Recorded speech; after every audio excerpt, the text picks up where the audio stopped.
Okay, now can you hear me? Turn the audio on. Now can you hear me? Let me know. Can't hear you. Okay, now can you hear me? Okay. Yes, We have so many things connected here, so it takes us a little while to figure out Command Central. But welcome everybody, and it looks like we have gardeners from not only around the country but around the world. I've got people here checking in from Canada and the UK and Australia. So I just want to say welcome to you guys, and we've got a few extra bells and whistles than we normally do on these lives. And I've got Stuart here. He's going to kind of be the man on the street or the man out in the garden. If you guys want to see something, he can pop out there and show it to you. Miraculously, you guys, it is a cloudy day. We've gotten a little bit of rain, not enough. But by the same token, we haven't gotten too much. So everybody in Kentucky, anywhere that there's been flooding, St. Louis, Las Vegas, anywhere there's been flooding, we are thinking of you. So, okay. I mean, we've got people from everywhere. So Stuart, you want to say hello? Okay. He said here in a second. He's still working on techie stuff because he's the techie guy. So we are starting to do these little live chats periodically, and kind of we have put up a schedule, and what we're trying to do is kind of have 2 live chats with the entire public, everybody who is a subscriber to our channel. And then also periodically every 3rd live chat will be for members only. So if you are a member, then we can have a little bit more intimate chat, because sometimes when lots of people join us, it can be difficult, I know, to kind of get your questions in. Lots of people from Indianapolis, Washington. What? It's showing you. I didn't do anything, Stuart, I promise. It was Stuart's fault, as it so often is. So a couple of really fun things. So to back up a little bit, if you may be a subscriber, but if you're not already a member, then there will be a trailer that runs along the bottom of the screen and you can join. And that just makes you part of a little bit more intimate group when we have members only live chats. We will be having some major product giveaways for those that are members, and you can join. There's some other additional little perks. But today we're going to be doing something fun. We're going to do 2 giveaways. So we're going to give away a copy of my book, which you guys, hopefully you already have a copy, but if you don't, we're going to be giving away a copy of my book. And then we're going to also be giving away a huge set of Winslow and Ross tools, a few seeds, maybe a pair of my favorite gardening gloves, and a few other things. Now, to participate, all of you guys that are there commenting, if you want to participate to win, then you just in the chat on the screen say, I'm in to win. And Carrie, who is at a remote location, is going to be selecting a winner at random from anybody who chimes in and says that they want to participate. And then at the end, we will announce the winner, and you guys can send us your mailing address and all of your pertinent information to support@lindavater.com. We've got some people here that looks like they're recovering from COVID. I feel your pain. I've still got a little bit of the COVID cough. It kind of comes and goes. So we hope you get well very, very soon. And thank you for joining us while you are kind of infirmed. So recently I have declared, August as Topiary month. And we just did a really beautiful video on myrtle topiary. You can see one of them here.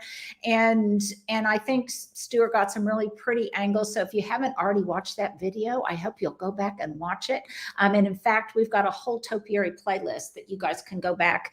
You can go back and watch. Cheryl's in there to win. Vicky, Corey, Suzanne, Supermom, Mary. So this is going to be, yeah, there's a lot of people are in there to win. And periodically on these public lives, we will probably almost every time we will be doing some kind of giveaway. And then, like I say, periodically in the members only thing, we're going to be giving away some really large things like a giraffe retractable hose reel and some more kind of fun things. So we just wanted to kind of zhuzh it up a little bit and add some additional elements of fun to all of this. Maybe we need to have some kind of competition or something. So, okay, now you guys have told me you're in it to win. Tell me what you want to talk about today. Start shooting me some questions. Suzanne is just getting into topiary, and I told Stuart, I feel like I have, this is TMI, but I feel like I've got a long blonde hair up my nose or something that I need to wipe away. Somebody said talk about the boxwood picture you posted.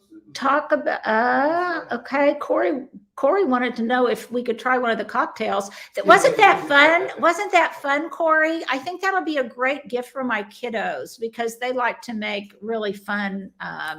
They entertain a lot and they really like to go the extra mile. Callie says, first year with drip irrigation to my veggies, so much production. Do I change their watering to ensure ripening or adjust for cooler temps? I think basically it's just like everything. You always adjust to your environment. It's good garden fit. Adjust to your environment. Stuart's pointing at me. Which camera I'm supposed to be looking at. Always adjust to whether or not you have rain or no rain, or if it's extremely hot like it's been here. And some of you have asked if these high temperatures, these 100+ temperatures, are unusual for us. And while they're not unusual, it's unusual for us to have such stretches of time. And it can just be so destructive, you guys. And it's one of the reasons that this is not my favorite time of year. If you haven't checked out the community tab in a while, check out the community tab because I put an image there of the boxwood hedge in 2011 when we had record high temps. I almost lost the entirety of the potager box, but it did recover nicely. It was wintergreen boxwood. It did recover, but it was a learning exercise in learning because now I need to put a tarp over it this year when we've had these exceptionally high temperatures as well.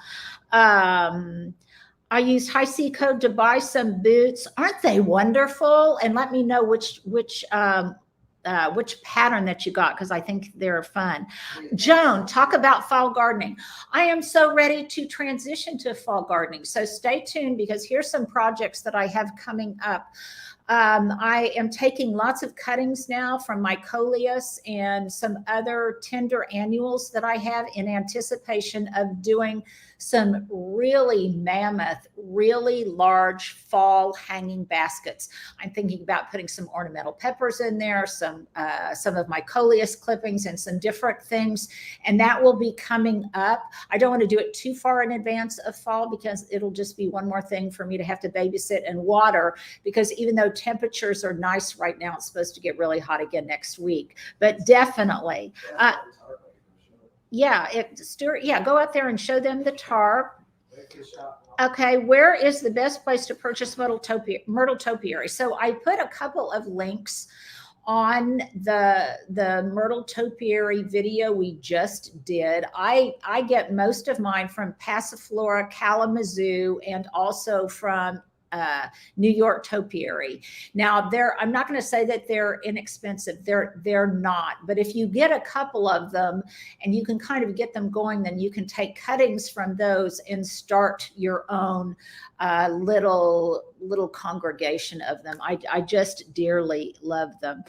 Rose topiary. So in terms of caring for them, well, number one, you want to care for them just like you would care for any kind of rose bush. You want to make sure that they get at least 6 hours of sun a day. It depends on whether they are a one-shot wonder in terms of their bloom or if they repeat bloom. If the temperatures are not exceedingly hot, then you'll definitely want to give them some additional rose food to get them to repeat bloom. If you have any problems like spider mite or thrips or anything like that, you want to use an insecticidal product and basically just treat them accordingly. I have found that this time of year, you can, if you need to shape them, that it's probably okay to go ahead and shape them, because most of them probably are going to be blooming on new wood. So I hope that helps a little bit. Where did you purchase the Italian pot sitting in front of you? A lot of these, this is Italian clay, and you can get this a lot of different places. I get it at my local nursery. The better nurseries will carry it, but quite frankly, sometimes when I buy a plant from Trader Joe's, it will be in an Italian clay pot. And then like all of my porous pots, my terracotta and my Italian clay, I try to get them as aged as possible. So Stuart is showing right now the tarp that I put up over, let me see here if I can kind of figure this out. I'll do it full screen, and you can see the tarp that I put over the potager, and it has just been invaluable in just really mitigating the effects of strong sun and just excessive heat. And it really, once we figured out how to do it, and the tip to that, and by the way, there is a video up on how we did this. We secured it, as you can see, to both the studio in the back and to the fence line, because we found it really needed that additional support. And then both of the posts on the fence side that it's connected to, those are concreted in posts. And so it's really very, very sturdy, even in a breeze and something in the wind.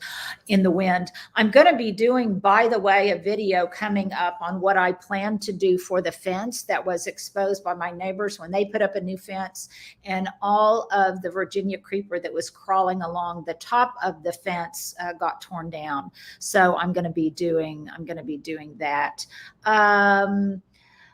My limelight hydrangea leaves are crispy, watering mornings and evenings. It's probably just the heat.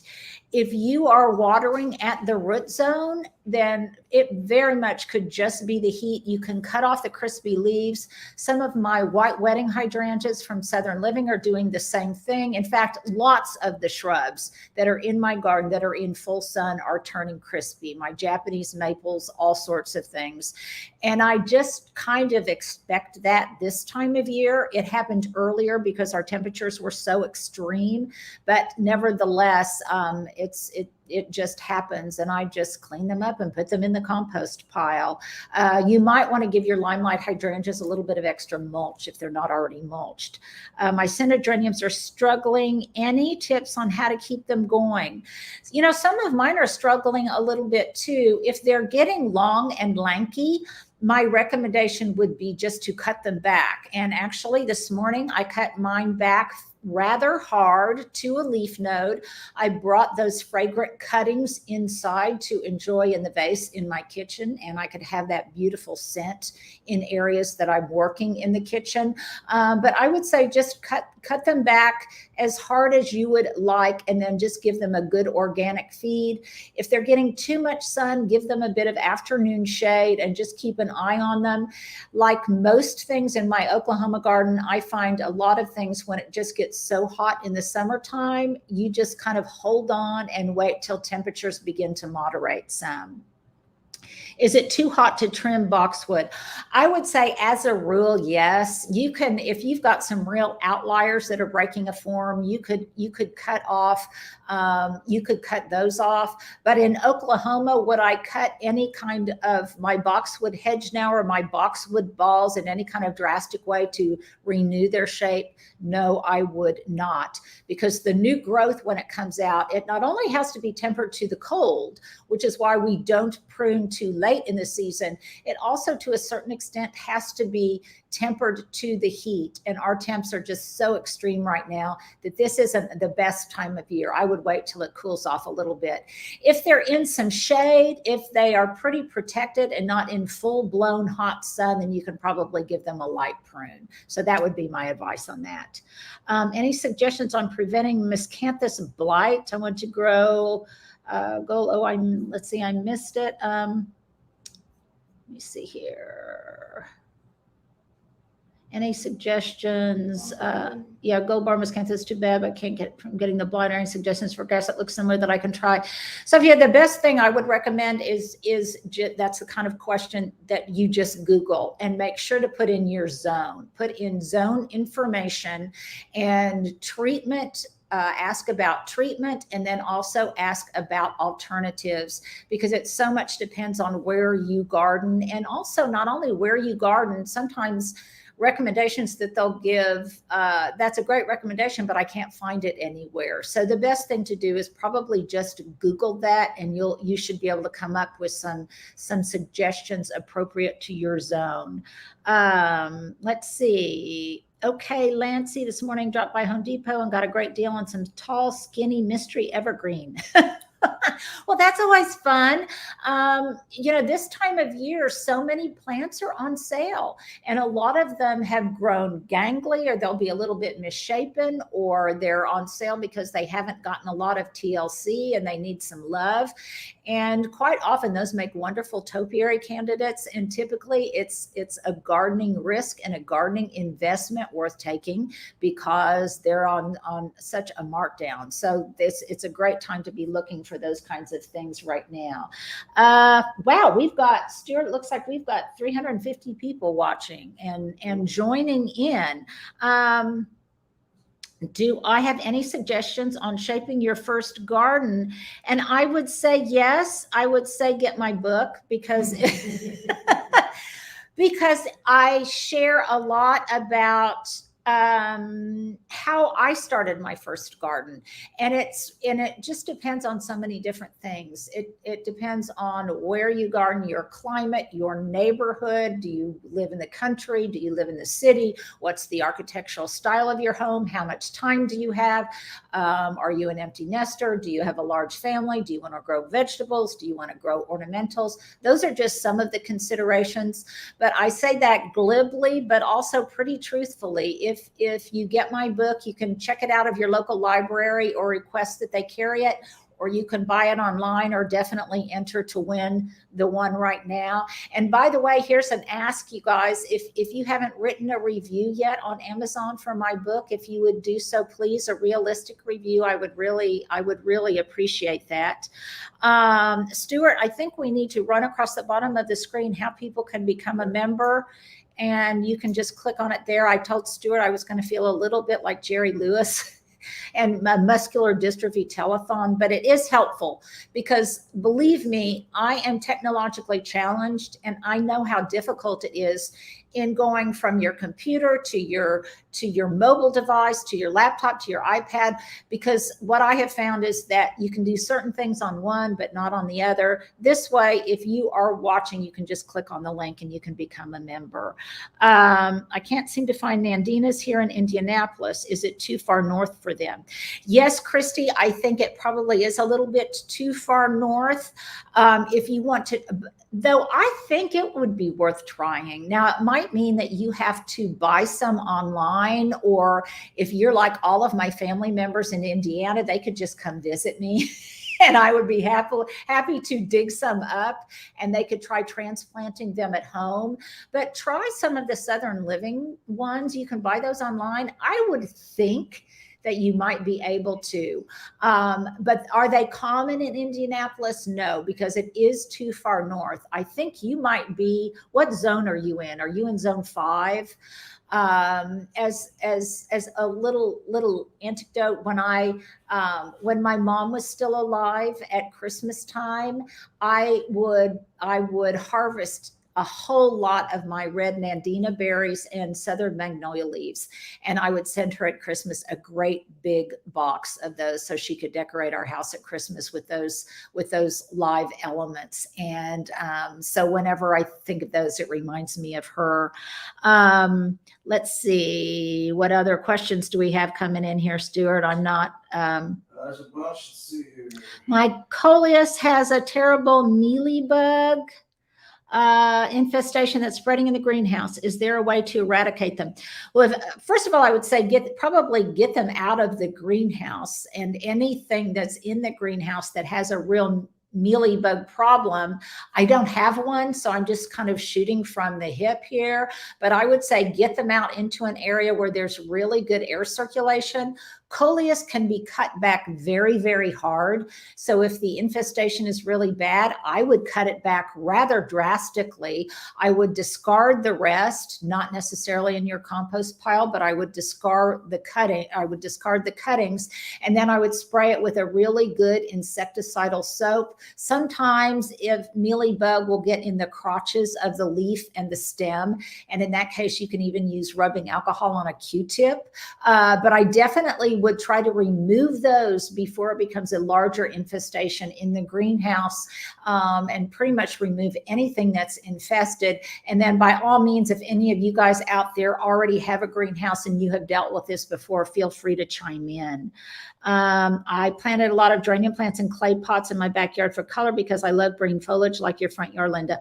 I just love geraniums. And recently my brother in Indianapolis, he sent me a gorgeous picture wanting me to identify something that he saw in bloom in front of I think the Symphony House there.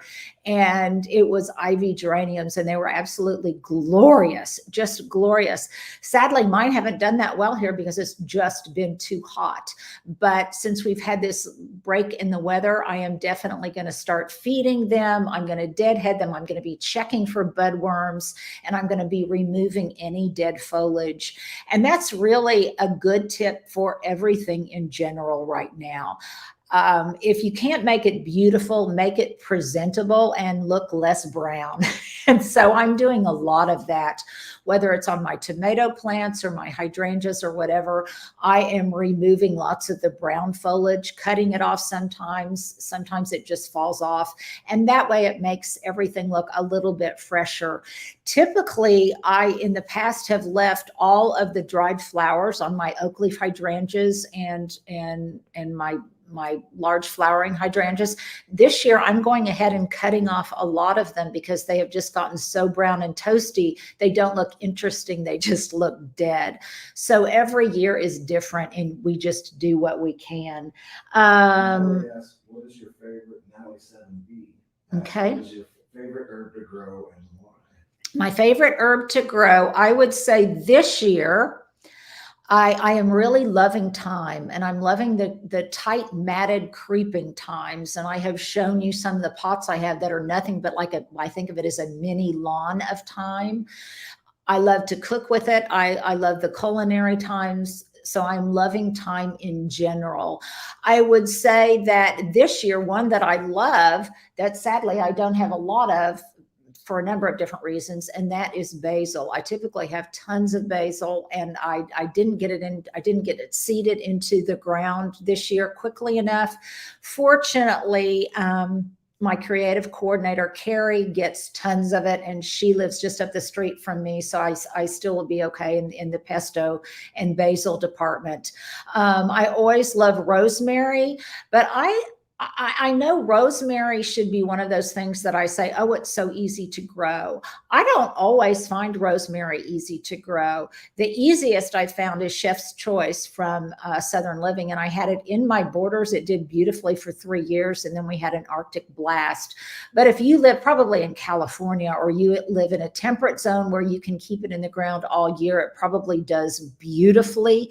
It gets pretty humid here, so I think that's a problem. And then I have to bring mine in, and it's hard for me to overwinter them because they just don't always like to overwinter. I like to have rosemary topiaries for the short term around the holidays. But that said, I love dill. I grew lots of dill this year. There probably isn't an herb that I don't like, in answer to your question. There's one from Toots. Toots, what's the Do question? you have any recommendations for flowering vines and shrubs? 10B, cloudy, cold summer, not a lot of sun, afternoon sun. Oh my goodness. Hangers and most Oh my goodness. This would be, I am honestly not that familiar with zone 10. I would probably just tell you to Google it. It's another one of those things. Contact your local extension center and see what they recommend. Maybe cross vine, whatever vines, you just want to make sure that they're not invasive and or can be overly aggressive. I sometimes get in trouble when I use the word invasive, but overly aggressive. Wisteria, trumpet vine, Virginia creeper. There are just a number that can really be overly aggressive. Morning glory. I can go on and on. So that's one thing you want to be really careful of. In the past, I have just loved growing clematis. And for a period of time when I first started gardening, I had, I bet, 13 different varieties, but they're just not long lived. And especially the way our temperatures kind of go like this, a number of them succumb to clematis wilt. And once they went, I didn't replace them. And I felt really bad about that until I was reading Helen Dillon's book on gardening recently. She's a brilliant Dublin gardener. I've been to her garden in Dublin twice. She has now moved to the coast, but she is probably one of the best gardeners I know. And even she said that it's one of the things she's given up on growing because she's killed so many. And they just can be kind of temperamental, not everywhere and not all of the time. But as a rule, as I'm gardening into my old age, I just don't have the patience for things that are overly temperamental and that aren't in it for the long term. I will commit to them, but they don't want to commit back. And so it's just not a good gardening romance. And so in that case, then I just decided to move on. Did you answer the one about Eugenia versus Myrtle? Which performs better during winter in your zone? Oh, during winter. Well, Eugenia, it is not, well, neither Myrtle communis compacta or Myrtus, whatever you call it, the dwarf myrtle, it has to be brought in, as does Eugenia. They are not cold hardy in my zone. So they both have to be brought in the winter time. I think both Eugenia and the dwarf myrtle, they do brilliantly in the heat of the summer. My huge topiaries in the front yard, Eugenia topiaries that I've had for probably 5 years, they are going gangbusters right now. They need a good haircut. Both of them do brilliantly in very high temperatures and in very high sun. If you live in a different zone, then I would say, as a rule of thumb, the Eugenia will probably get larger. Its leaves are larger. And we did, I think in the past, we did a video, I want to say, on the difference between Eugenia and Myrtle. And you might want to go back in maybe in the topiary playlist, and it might answer some of those questions for you. We're in Colorado, probably our beloved Salida. We just love Salida, and Denver. Probably those are the most, because my kiddos, my younger son and daughter-in-law live in Denver right now. But we just love Chaffee County, and so we're typically, it seems, drawn to there. But in general, I just love Colorado and New Mexico. And I love the Southwest aesthetic just in general. What else you got for me, Stuart? Let's see. Someone did say, as far as they said, they thought the Confederate jasmine is a good vine, I assume, for 10B. Yes, Confederate jasmine. And I have grown jasmine. And in fact, I had absolutely spectacular Carolina jasmine. I had it for 25 years. It was so vigorous. Sometimes it could be too vigorous in parts of the South, but it was so vigorous that it was climbing beautifully up the conifer which is right by, for those of you who are so familiar with the blue tarp off of the potager, the tree in the foreground of that, it climbed up into there. It was absolutely spectacular in the spring with yellow blooms. And then we had the horrific ice storm, the double whammy of the Arctic blast and the ice storm. And I lost lots of the tree that was kind of covering up the blue tarp fort behind the potager, and I lost all of that Carolina jasmine. But as a rule, yes, it is great for that part of the country, but you do want to be a little bit careful with it that it doesn't get overly aggressive and kind of break the bonds of earth. Have you ever had a whole section of your oak leaf hydrangea die off? I haven't. I've had some of it break off. But in general, anything that has dead wood on it, just go ahead and cut it off, whether it's pruning season, official pruning season or not, just go ahead and cut it off and the plant will be better for it. And just make sure it's a clean cut and that if appropriate, you sterilize your pruners. So one, try to repeat the question that I said, I'll try to say it loud. Okay. And then someone asked, well, I had it on the screen a second ago. They said their Nandina, Sharon Gibson says her Nandina has never flowered. Any tips? Sharon wants to know why her Nandina has never flowered and any tips. Well, it flowers prior to putting on berries. It could be that the variety that you have is sterile or non-berry producing. It might be that it's a Nana Nandina, which is a form of a dwarf Nandina. If it is Nandina domestica, then it might be a variety like Obsession from Southern Living Plants. And those do not berry because in some parts of the country, they can be overly aggressive, and also because I think there's sometimes some concern about cedar waxwings gorging on them. Excuse me, just a minute. And Stur's putting a mic on so you can hear him. Is there a hydrangea for zone 9B? I live in New Orleans. You know, I'm not sure, but I would definitely try some. Try Limelight, try Annabelle, try some that bloom on new wood. I would definitely give it a go. If you love them, then try them, and certainly maybe they can grow under cover if you have a greenhouse or a conservatory. Shannon says, I own the book. It is beautifully written and illustrated. Make sure you guys, if you're just now tuning in, if you want to participate in the giveaway of the Winslow and Ross tools and also giveaway for my book, make sure to tell us you're in it to win it, or just come up in the chat screen so that Carrie knows that you're participating when she picks the winner. How much time a week do you need to spend on a boxwood trimmed veggie garden? That depends on the time of the year and whether or not it's in an actively growing phase where I need to keep it trimmed for trimmed and looking its best, or if it's not a time of year to prune it, like right now for me. A lot of it for me also depends on, do I want it to look perfect or do I want it to look blousy, or am I getting ready for a magazine shoot, something like that. So to a certain extent, I would say it depends. If you are in an area, particularly in the South, then not only do you want to select a variety that might be boxwood blight resistant. And by the way, Southern Living is coming out with one, hopefully ASAP. I don't know if I think it's in 23, a boxwood blight resistant variety. But you also want one that probably doesn't grow as fast as the one that I planted, which is wintergreen. Now, wintergreen is tough. You will establish its form very quickly because it does grow quickly, but then you also have to prune it a lot. So you might want to consider something like Green Beauty or Green Velvet or Green Mountain instead. Let's see, pros and cons for planting Southern Living Forever Goldie Arborvitae.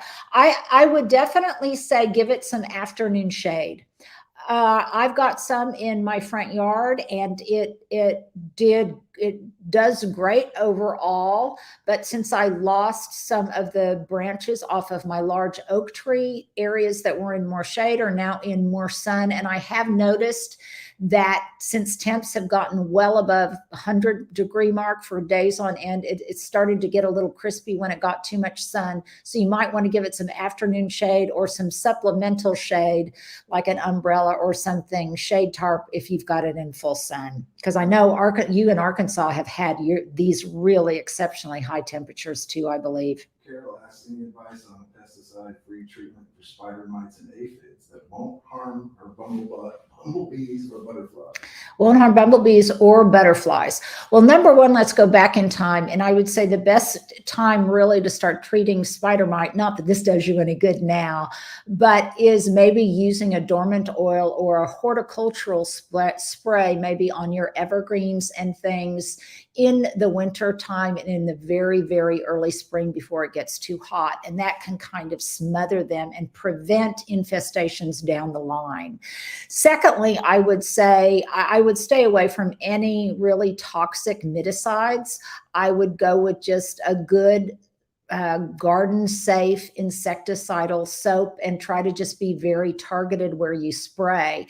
Now, one thing I did, I noticed that I was starting to get spider mite on some of my tomatoes today. And since it's been so hot and it's supposed to get hot again in the hundreds here shortly, I just decided to give them a hard prune and I whacked them back pretty hard, even those that had flowers on them, because I know that they will continue to grow. And I have found that in Oklahoma, it's so hot that often for me, my tomatoes they produce better in the fall and in the very late summer than they do at the height of the summer, where they are at their peak in most other locations. So those, I just cut off any of the spider mite and I just discarded it. And then what remained, I'll spray with an insecticidal soap.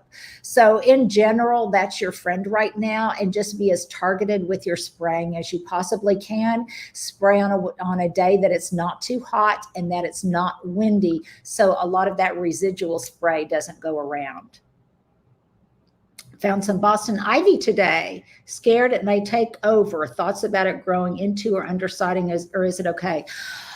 Boston ivy is what I have growing on my studio, and I absolutely love it. And I think you just have to know when you plant an ivy of any kind and it's going to grow on a structure, you just have to know that you are going to have to be a good steward of it. So I periodically, yes, I have to pull my Boston ivy off of the side of my house, away from the windows or off the brick. That's just a judgment call. And a lot of it also depends on how rapidly it grows in your area. For me, there just was no other way I could get the romantic fairy tale quality that I wanted in my garden. It just had to be an ivy, and Boston ivy is a lot better than Virginia creeper. And boy, in the fall, when it transforms and puts on its fall apparel, it's absolutely gorgeous.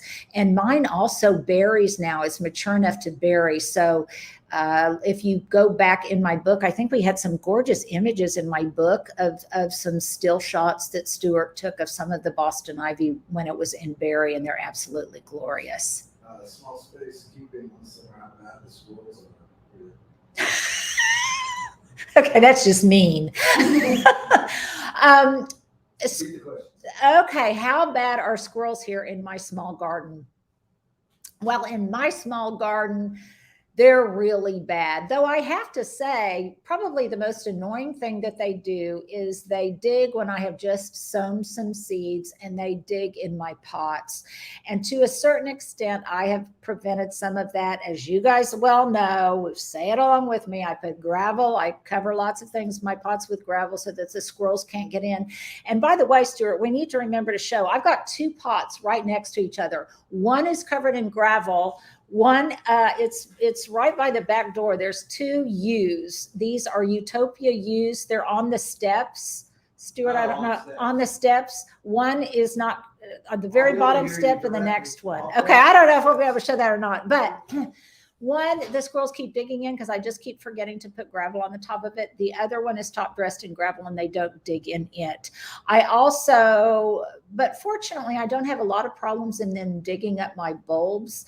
They practically run over me sometimes. And I know some people find them cute. And I guess if I squint, I can find them cute too. But they can also be very destructive. They can chew chair cushions, lounge cushions, and they can really create a mess.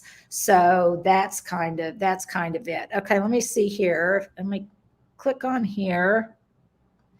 Yeah, I've got two pots here. This one here is not mulched and the one next to it is mulched. Now look at all of the leaves around there, you guys. See, this one is not mulched in gravel. And that's the one. You can see some of the root balls exposed because the squirrels have been digging in it. The one next to it, yeah, that's the one. And then the one to the right of it, these are Utopia used, by the way, you guys. Doesn't my garden almost looks like it's fall? That is top dressed in gravel and it doesn't have any digging. And so that is why I do it. And it looks pretty and it's earthy. So I need to put that on my list of things to do. But it looks like it's fall because there have been so many leaves that have dropped because they're just stress indicators and they're under a lot of stress right now because the temperatures have just been so excessive. How do I trim my Weigela into a tree form? Robin and David want to know that. Well, start from the bottom up.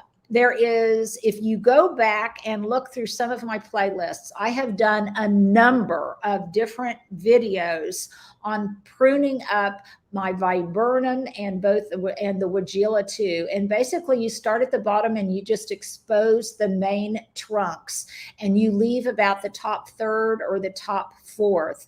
And let me see, Stuart, can you hear me? Stuart, go over to the Weigela and kind of show it and also show the snowball viburnum. All right, where are you talking about? How I have pruned them up. This is where it's helpful to have Stuart out there in the garden.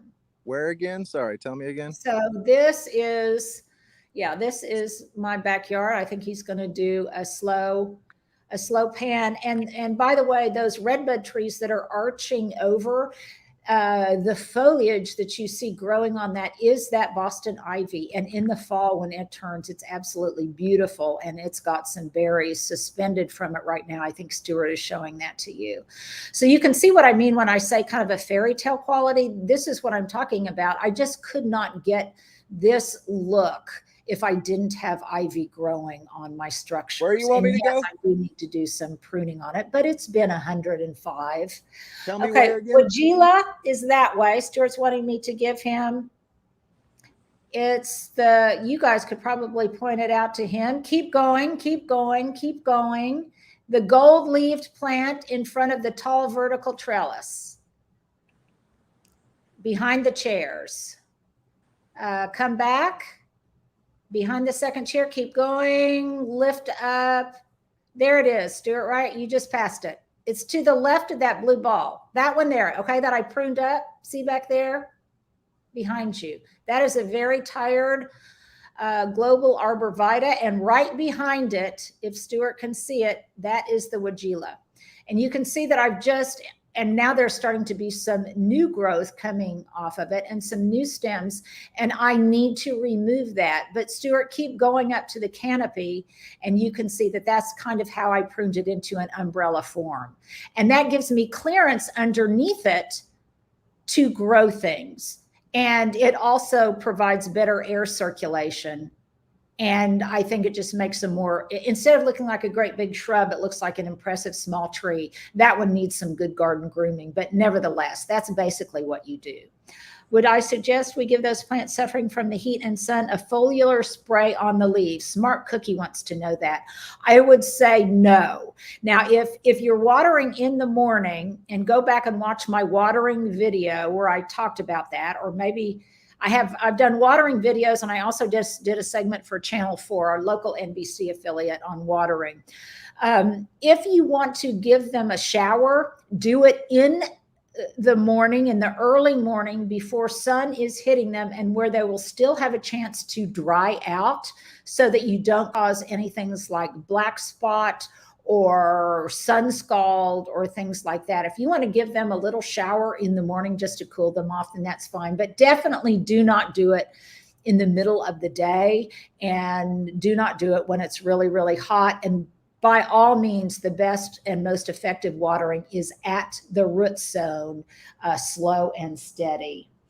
Let's see here. I bought the spiral bound version of your book. Great for spreading open and taking notes. I didn't know there was a spiral bound version of my book, Anne. Do tell where you got it. And by the way, here's an announcement. I am coming out next year, next spring, with a companion garden journal that will be similar in scope, size, and style to the Elegant and Edible Gardening. So it will make a beautiful companion piece. It's going to be a 5-year journal. I think it's going to be just wonderful. And by the way, I need some input, you guys. I am working on it right now with the publisher, and I have to provide my content to her by the end of August. So if you have been a record keeper for quite a while, please let me know different categories you think need to have their own page dedicated to them, or what kind of information you think needs to be recorded and chronicled. Missy is in. Glad to know it, Missy. Nancy is ready for fall gardening. You and me both. Oh no, you got a pinched nerve. Feel better, and hopefully by this fall you'll be up and ready to go. Let's see, what else do we have going here? I'm kind of scrolling in the wrong direction. Help with dahlias. Earwigs are eating them.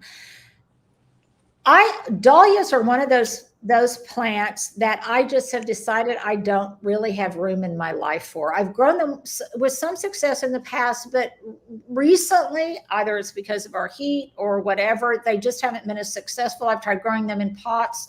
So I don't know that I am the best person to say, but I would say probably some kind of maybe insecticidal dust. You might look at Captain Jack's bonite dust, but again, that's a great question for Google. Just what is an organic treatment for earwigs on your dahlias? And I also find that sometimes they get bug bit too, and they get cucumber beetles, I have found. So you might just want to address that. What should we do now for winter prep, decor, and garden prep? Kim, you are a gal after my own heart because I am already thinking accordingly. So if you haven't watched my myrtle topiary video, definitely go back and watch it, because it was just so beautifully shot by Stuart and his buddy Matt, who used to work with me up at Channel 4 and now is working with Stuart. But I am already starting to shop my own garden, and shopping my own garden for topiary candidates. I'm going to be doing a video pretty soon on the little blue spruces, the little blue point junipers that I have dug up from the garden. That makes me thinking about fall and winter. I am already collecting things, collecting little pine cones, little foraged items, exceptionally pretty leaves, things of that nature, garden treasures that I plan on using on my Christmas packages.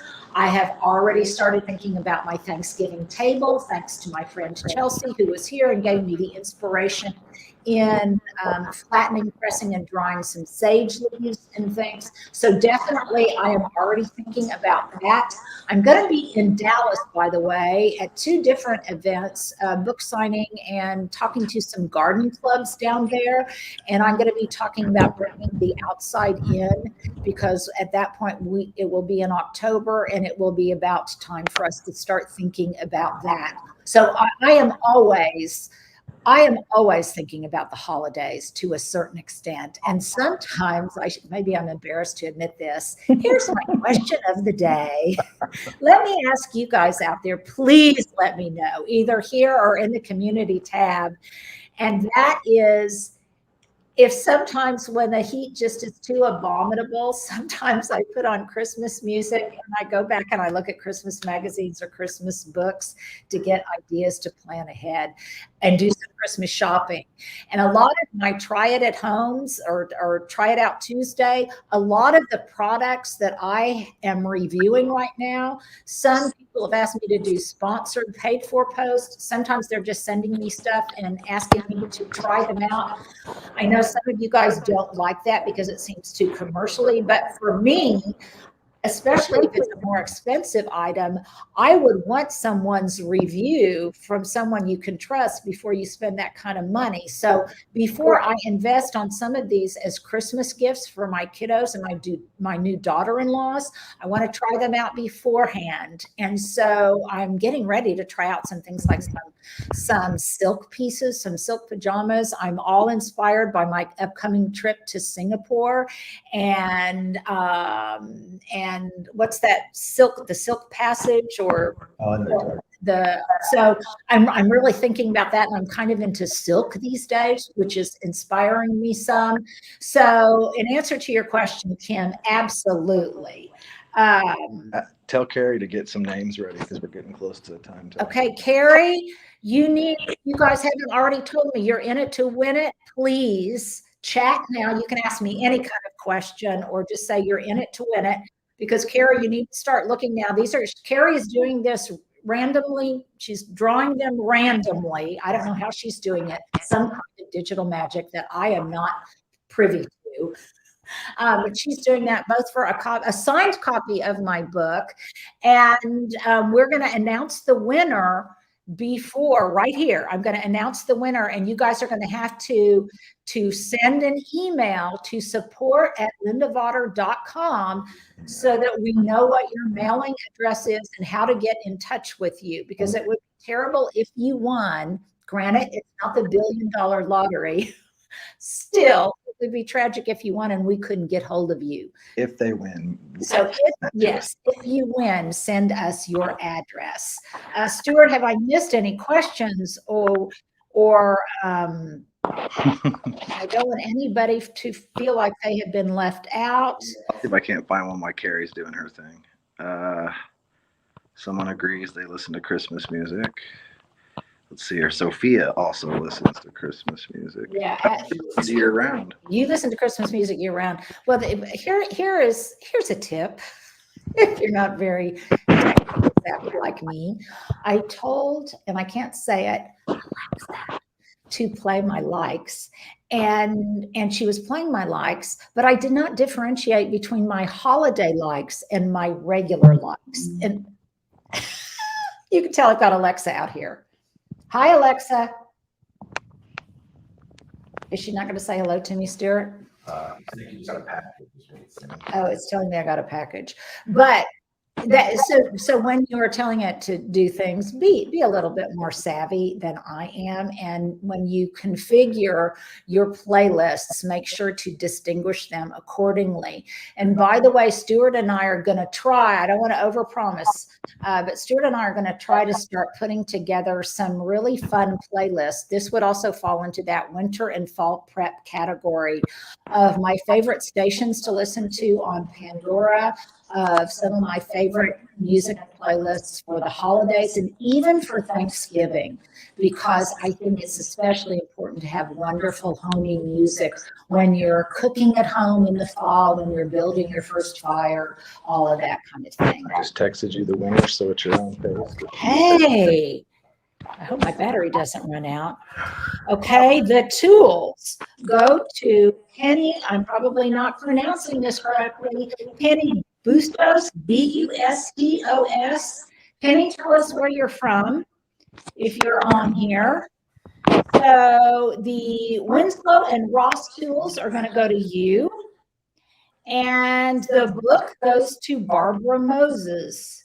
So Barbara Moses and Penny Bustos, you are the winners. Make sure to go to support@lindavater.com to claim your prize so that we can mail these to you. And if you want me to personalize your book when I signed it, please let me know that.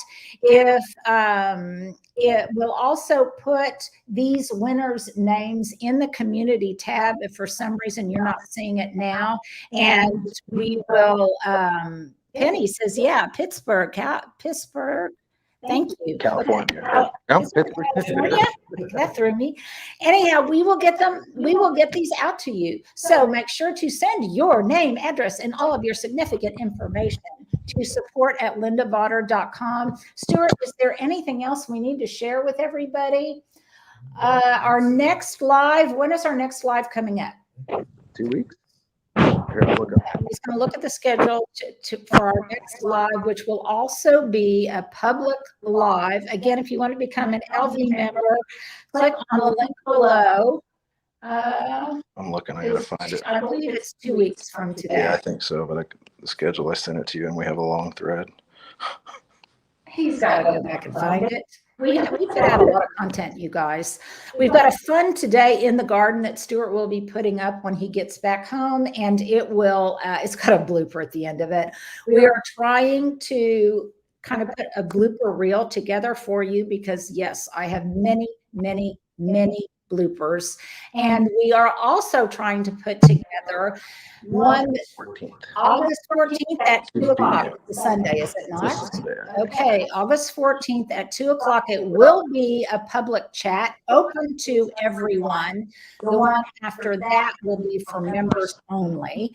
But this one will be open to everyone. And by all means, oh my goodness, hello, gardening from France and from Vermont. This is so wonderful. Just love visiting with you guys from all around the world. It really makes me feel like we're part of the community. A reminder on any of our videos, please make a comment. I can't respond to all of them, but I do try to acknowledge as many as I can. If you can answer someone else's comment, if you are in their zone, please do so because we learn from each other. I have learned so much from all of you. Make sure to go and check out the community tab periodically. Watch our videos if you haven't already. We're trying to put up more playlists, and also check out the video that we have a video coming up today. I think it's on antiquing. It will be coming up later today. So thank you guys. Love you. Thank you for tuning in, and we will see you. Say thank you to Kathy. Oh, Kathy, thank you for becoming a new member. Are there any other new members that I don't know if he can identify them on the fly, but if you are a new member, welcome. So thank you guys. Enjoy the rest of your Sunday, and I'll meet you back here August 14th at 2 p.m. on Sunday. Take care.